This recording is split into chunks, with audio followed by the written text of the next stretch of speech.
This is the book of Proverbs, chapter 23, verse 5. Wilt thou set thine eyes upon that which is not? For riches certainly make themselves wings. They fly away as an eagle toward heaven. Brakta Yahweh, Brakta Yahushai, Brakta Yahweh, Brakta Yahushai. Yahweh is the name who the world ignorantly calls God, and Yahushai is his son, who the world ignorantly calls Jesus Christ. First and foremost, I want to give all praises and all glory to Yahweh, Bahashim, Yahushai, Bahashim, Rakah Kodash.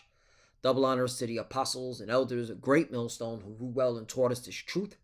They are the true teachers for the nation of Israel on earth today. And citation to the Akim out there pushing this truth and sincerity throughout the four corners of the earth and risking their life for Yahweh, Bahashim, Yahushai's sake. I'm Brother Samak from the GMS Miami camp. And yes, the reason why I brought out the book of Proverbs, chapter 23, verse 5, is that I came across an article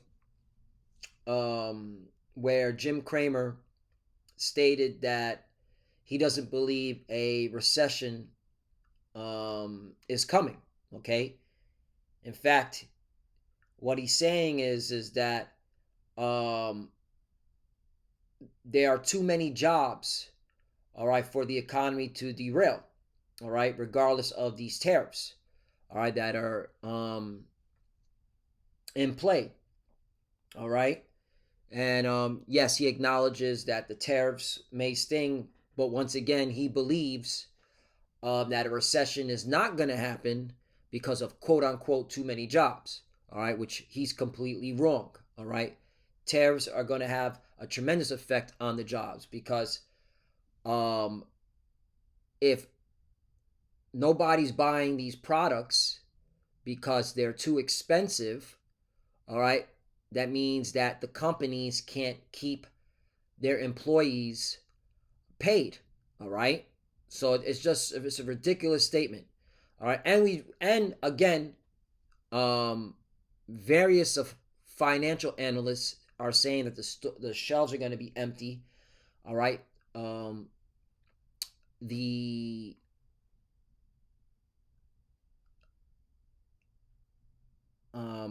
ports where the goods go to, all right, those shipping containers, they're going to be put to a stop. So again, Jim Cramer's wrong, but anybody that's in the financial realm understand how Jim Cramer operates, okay? In fact, there's an ETF, well, there was, I think they recently closed it. There was an ETF called Inverse Cramer Tracker ETF. The fund is an actively managed exchange traded fund, but I believe they closed it down. I don't remember why, but there was an actual fund where you basically invest. It says it right here. The fund that seeks to achieve its investment objective by engaging in transactions designed to perform the opposite, right, of the return of investments recommended by television personality Jim Cramer. You see that? So this was an ETF fund that you can invest in that does the opposite of what Jim Cramer is recommending, okay? And you'll make a pretty penny because he's always been wrong. In fact, I'm not going to go into this article. You can read it for yourself, all right? This is a list since Jim Cramer started to recommend stocks back in the 90s, all right? This article goes into a list of all his bad financial advice, aka done by design, all right?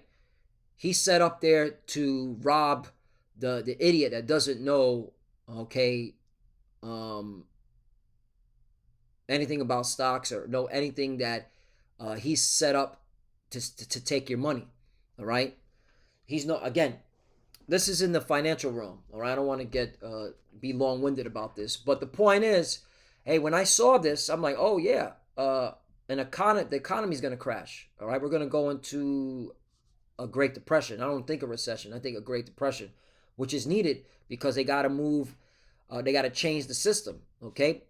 They got to change this whole archaic system into the digital prison house. Okay, digital dollars. Okay, and that's leading to that's going to lead to the mark of the beast, the RFID chip. All right. So once again, Proverbs chapter 23 verse 5: Wilt thou set thine eyes upon that which is not? For riches certainly make themselves wings. They fly away as an eagle toward heaven. Let's get the NLT version. In the blink of an eye, wealth disappears, for it will sprout wings and fly away like an eagle. Right, and a perfect example of wealth disappearing, all right, is when the stock crashes. Okay, when the stock crashes, if you didn't get out in time, okay, you're going to lose money, lose out. Okay, and you have Robert Kiyosaki, all right, still saying he's one of a Great Depression coming to the U.S. All right, and then of course he points to two easy money assets. Basically, he's saying if you invest in Bitcoin and gold, all right, you're going to be able to survive this coming Great Depression. All right, but because why?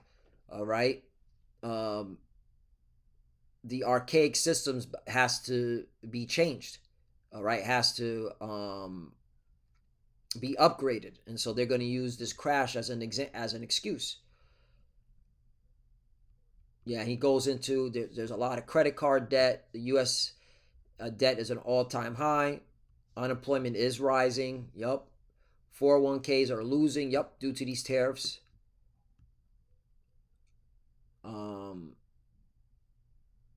So yeah. So that's why in a blink of an eye, wealth's about to disappear, and a lot of people are about to be crushed and put into on the streets. Okay.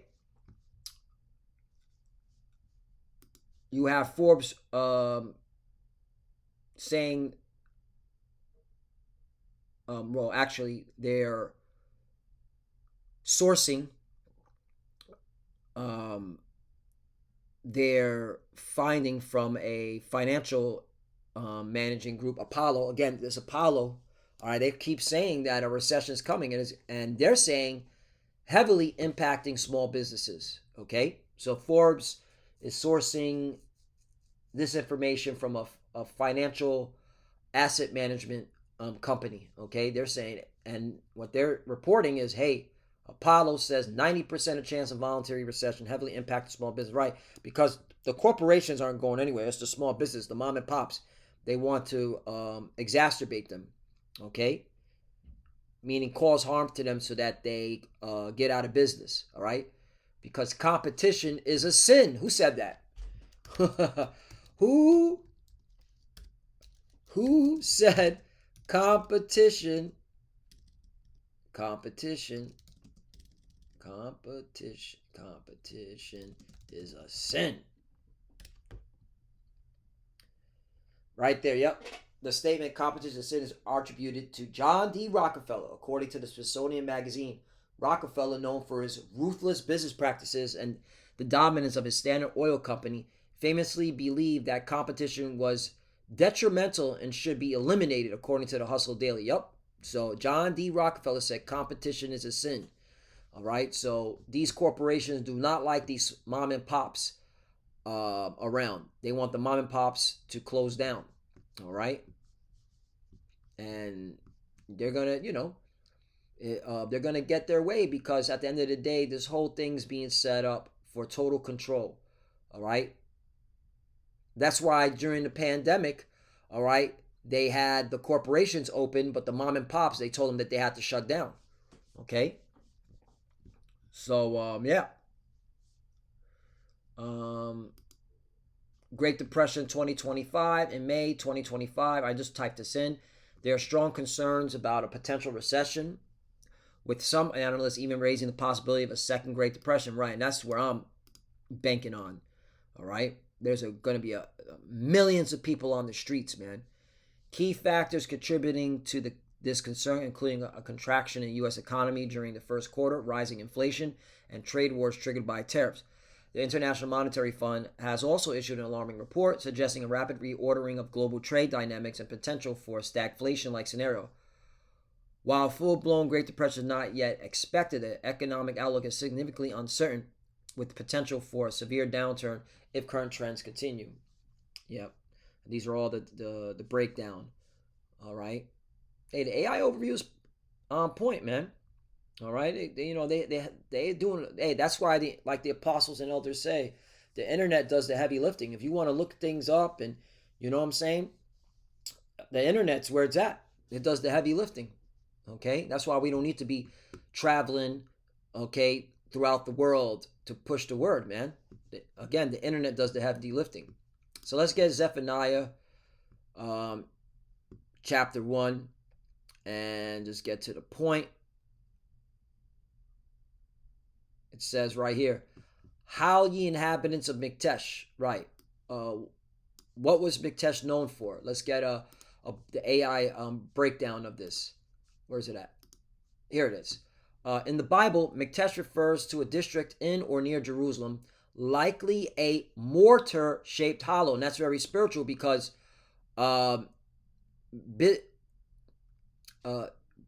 particular businesses, all right, that have an infrastructure, all right, they're known as what? Brick and mortar businesses that operate from a physically location, right, an infrastructure, like a store or office, as opposed to online only business, right? And the goal is to get online only business and remove the brick and mortar, okay? Because guess what? Online is total control. You can see what people are buying, okay, in an instant, okay? Because you got a lot of stores right now that are still accepting cash, all right, especially those mom and pops. So you want to get rid of those mom and pops that are accepting cash, that are not upgrading to cashless transactions. So yeah, so this is why a lot of small mom and pops are about to get obliterated. So but again, let's go back to what was Miktesh known for?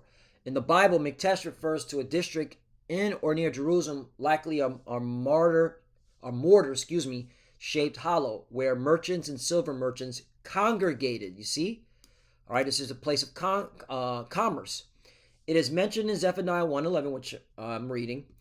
All right, where the inhabitants are foretold to mourn the destruction of commercial activity. Right, because hey, when that Great Depression comes, a lot of people are going to get affected. Okay.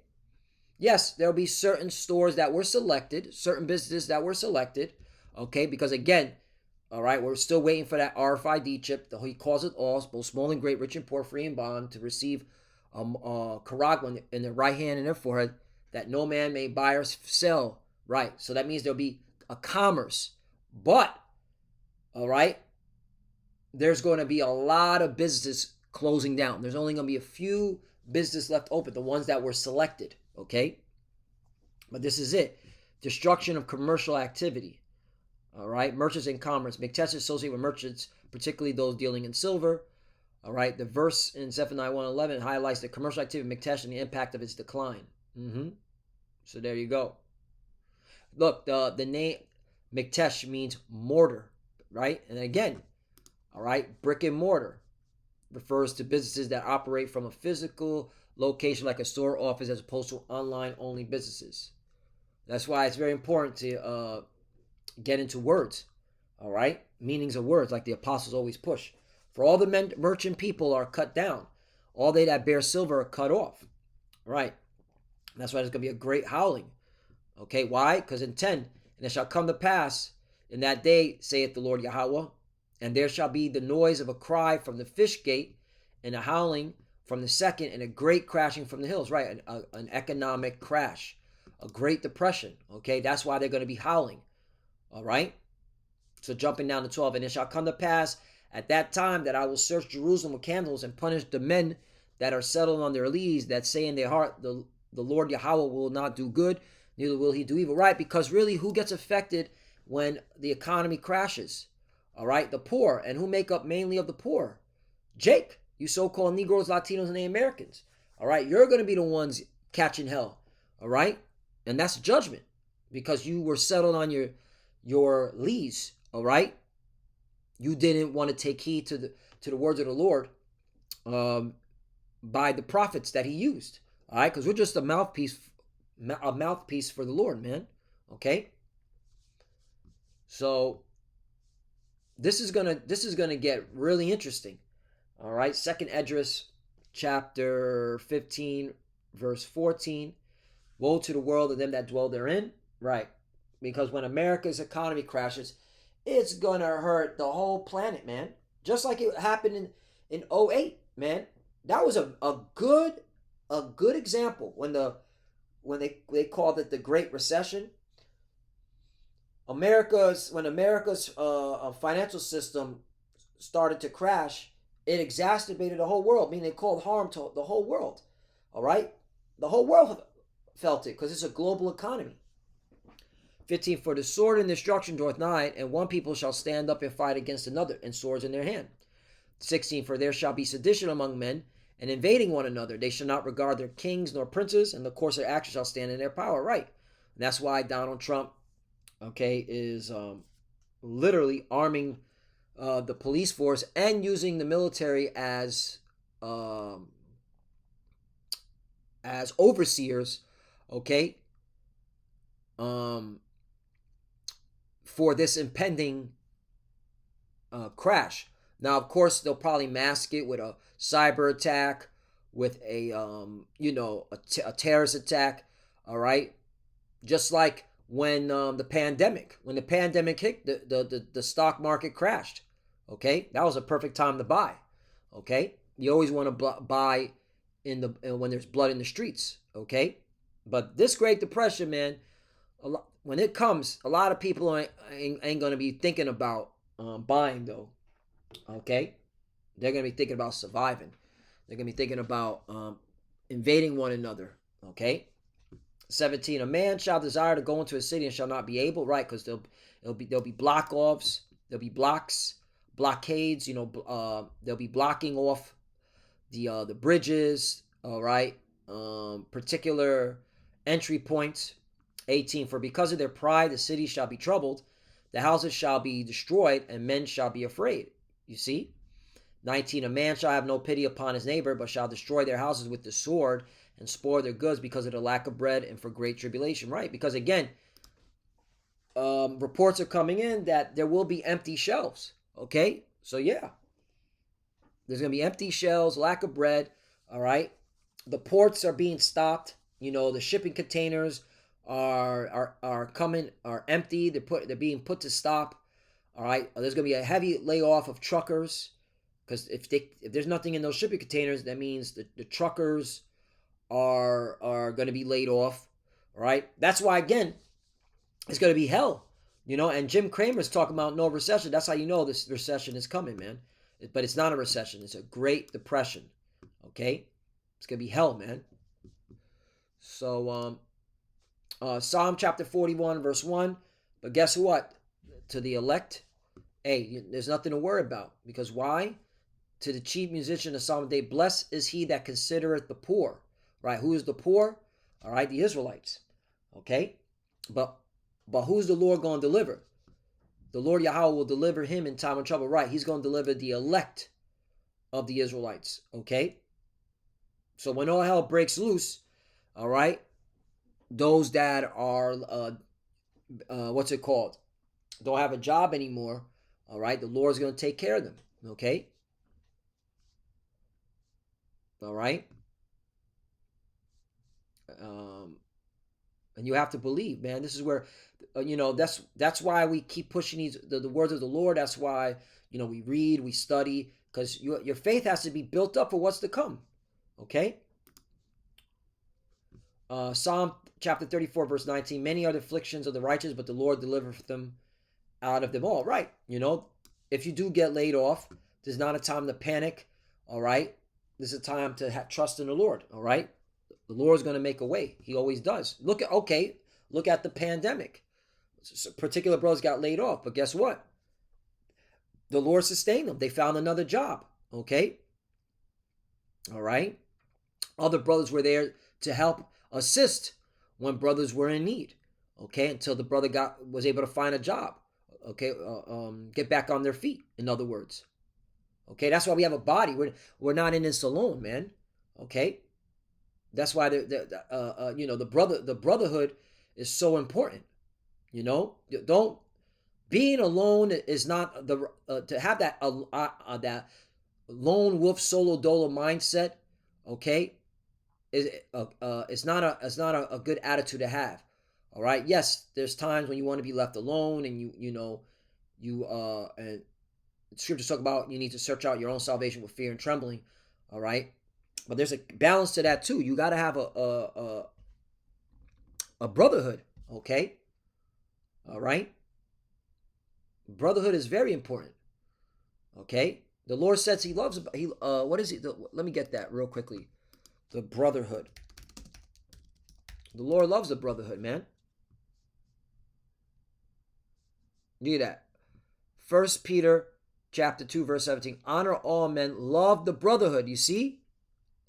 Fear the Most High. Honor the King. Right. Love the brotherhood, man.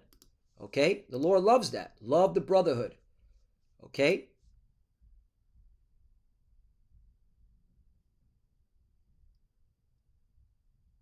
The Hebrews 13:1. Let brotherly love continue. Okay? And part of brotherly love continuing is being charitable to one another. All right?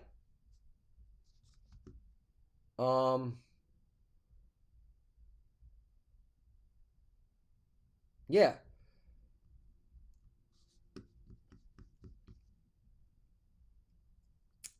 That's it. There's another one that came to my mind about the brothers, the brotherhood. Uh,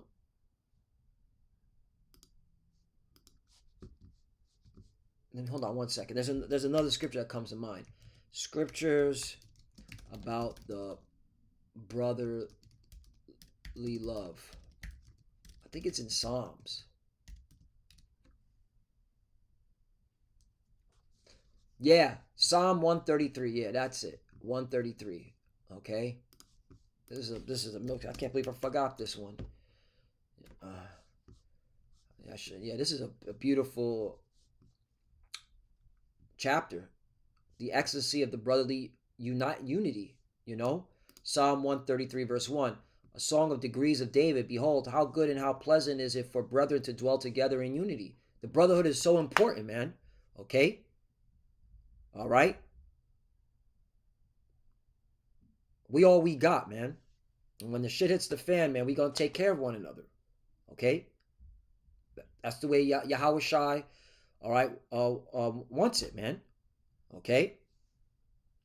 2. It is like the precious ointment upon the head that ran down upon the beard, even Aaron's beard that went down the skirts of his garments. 3. As a dew of Hermon, and as a dew that descended upon the Mount Zion, for there the Lord Yahweh commanded the blessing, even life forevermore. Right. It's a blessing, all right, to have brothers to dwell together in unity, man. Okay. So yeah, man. So yeah, that's it. Hey, the depression is coming, man. Once again, Jim Cramer is saying a recession is not going to happen. Which, again, if you're in the investment world, all right, like I dabble in it. Okay, I want to say I'm an expert. I'm still a novice. I'm still learning particular things. All right, but I do know that whenever Jim Cramer, all right, says something about the economy, you always want to do opposite.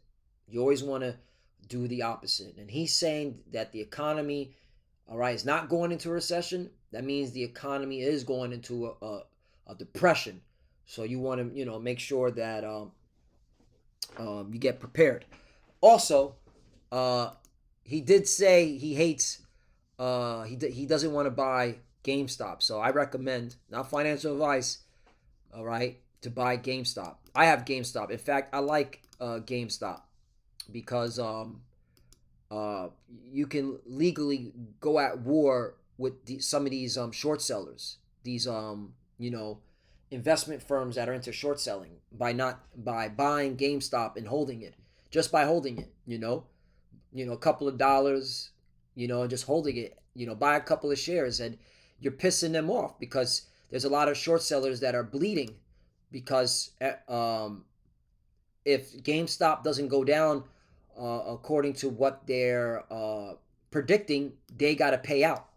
All right, and a lot of them are paying out, and they're going to be paying out more. So, you know, this is like a cool way to go against these short sellers, these Edomites, these JJs that are into short selling, especially GameStop. You know, legally go to war with them on the financial realm. But that's for another topic. All right, but Lord willing, is us edifying. I want to give all praise and all glory to Yahweh Bashim Yahushai Bashim Bakakwadash. Double honors to the apostles and elders, a great millstone who grew well and taught us this truth. They are the true teachers for the nation of Israel on earth today. And citation to the Akim out there pushing this truth and sincerity throughout the four corners of the earth and risking their life for Yahweh, Ba'Shem, Yahweh's sake. Love you, brothers. Keep it there. Keep the faith. Keep pushing. Keep fighting. Keep studying. Pray without ceasing. Pray for each other. Pray for the apostle elders. We're almost out of here. We know this crash is coming. We just got to be patient. For the few that are watching, keep studying. When you pray, Chad, cover Shalom.